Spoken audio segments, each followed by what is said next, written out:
Janet Gonzalez. This is the afternoon of day 2 after chemotherapy. Right now, I did half the cutting up so we wouldn't have to do a long video on this, but I'm making guacamole.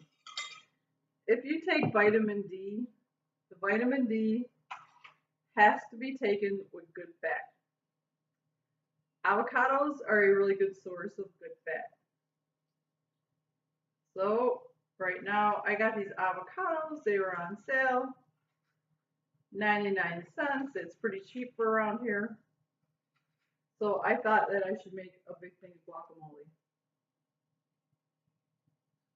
I think I'm gonna love it. So to cut through the chase of making guacamole, because I know that you don't feel that great after chemotherapy. So what I bought, instead of chopping up everything individually and trying to be the great #1 mom can do it all kind of person, I bought this salsa already made at Jewel. I'm just going to add some of this to my mix because the couple of days after chemo, I don't have a real lot of energy to be doing all this stuff. So guess what? This is what you're going to get. Yeah, so super mom is not in my vocabulary. I don't try to be super mom. I don't try to do it all. I know like sometimes we don't have a choice when the kids are little, but my kids are getting bigger.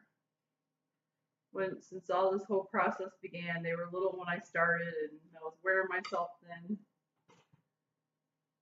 So now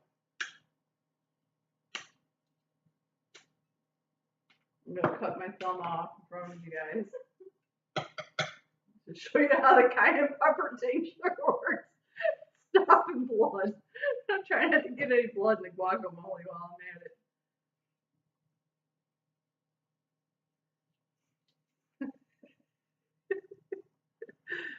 Wouldn't it be nice? Oh, look at all that blood flowing into that bowl. Like some $90 worth of avocados. Ruined. The only person that can eat them now are me, because my blood's in it. Well, I didn't cut myself though, unless I bleed green. I got a green thumb.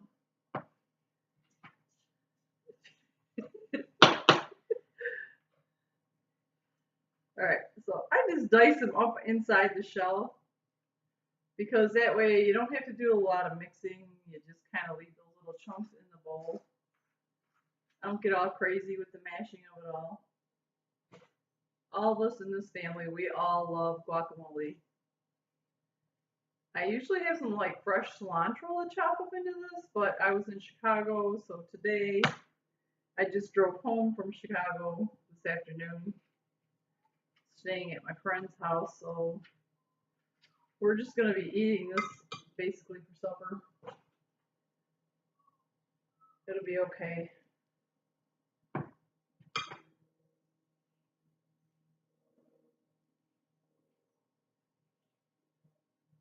If you hear the dogs whining, it's because I locked them outside. Earlier, I had locked all those dogs outside, like all those dogs. There's like 3 little dogs. And they're always making noise. So for a few minutes, because they've been cooped up in the house all day while I was in Chicago, I came home, I let them outside. They were begging inside the outside the door. And then I was like, just go play, whatever, go play. Then I got busy doing something. And the next thing you know, I can't hear the dogs.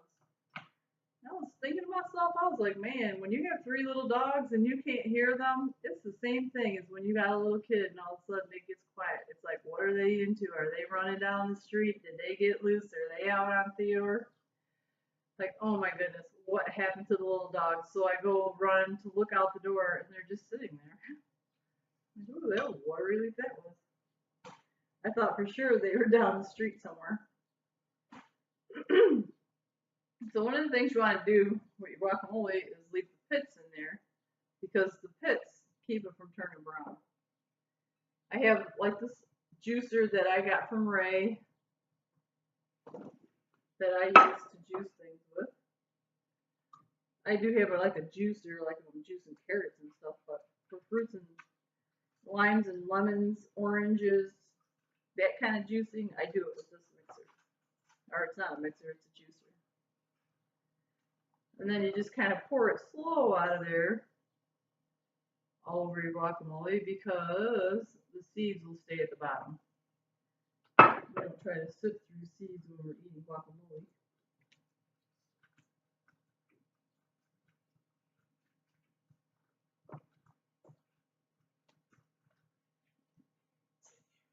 Huh? Oh, Courtney. This is Courtney. Courtney. She's got to get something out of the drawer over there. This is my little girl, Courtney. Like when I started this whole little cancer adventure, Courtney was only 7 years old. So you can just stay here and mash that. Why don't you just start mashing that while you're hanging out? That way I could get your help. The help is the children. You need to put these guys to work as young as possible. You need to teach these guys how to do a checkbook. You need to teach them how to clean the house, how to hold a broom, how to sweep, how to vacuum, how to do laundry, just in case you don't live, that way your kid is not she's not like out there in the world and don't know how to do nothing. Have a lot of talks with your kids. Tell them what you really think about things. Don't just hope that you're going to survive stage 4 breast cancer and somehow this kid's going to be okay. Make videos. Just like we're making videos, make videos, and then maybe down the road your kid can watch the video and you can teach them how to balance a checkbook. You know what I mean? Be proactive. Don't just like waste time because you got time right now. I mean, most of the time when you're really sick from chemotherapy, you're not at work. But you can usually still talk. If you can still talk, you might as well be making a video and teaching your little kids some things about life. And tell them, you know what, when you're 7, open this up. When you're 8, open this up. When you're 20, open this up. I got something to say about that. Like don't just disappear because your kids are going to be like, my mom died. I miss my mom. But you know what? If your mom got a big mouth and she made videos, they ain't going to miss you that much. So, not saying that you're going to die or anything, but make the best of your time. There were times during this stuff that I didn't know if I was going to make it or not, so at that time I was a little weepy and I really didn't spend that time making videos, but I took zillions of pictures. And then I just she will make it. Yeah, she did. Courtney's one of the ones that lay her hands on me and pray, so she knows because she has faith. Doesn't that matter really so much about my own personal faith? It was her faith. It was my other kids' faith. Sometimes, okay, so we got this Himalayan pink salt. Put a little salt in there. Okie dokie. Salt is in there. I'm going to mix some of this. No, I'll just mix it all in there. What the heck? It's not like we're going to eat it for something else. I don't have a worm farm, so I'm just going to let this stuff go.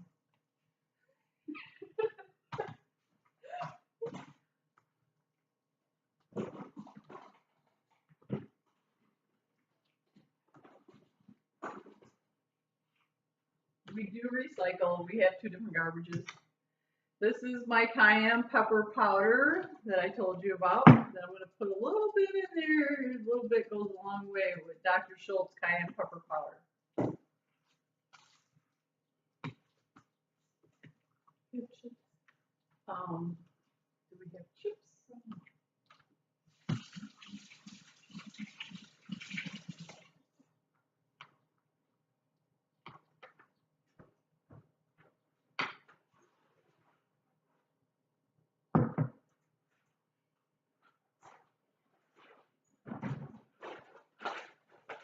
Okay, we got chips.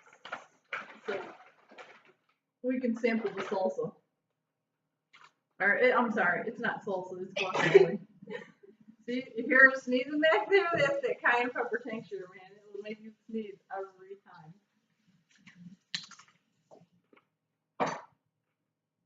Oh my gosh, that is so good. It just needs like a bundle of cilantro in it. What do you think?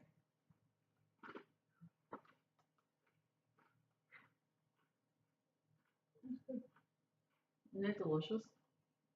So there you have it. Short video. Afternoon snack. Take your vitamin D tablets with it.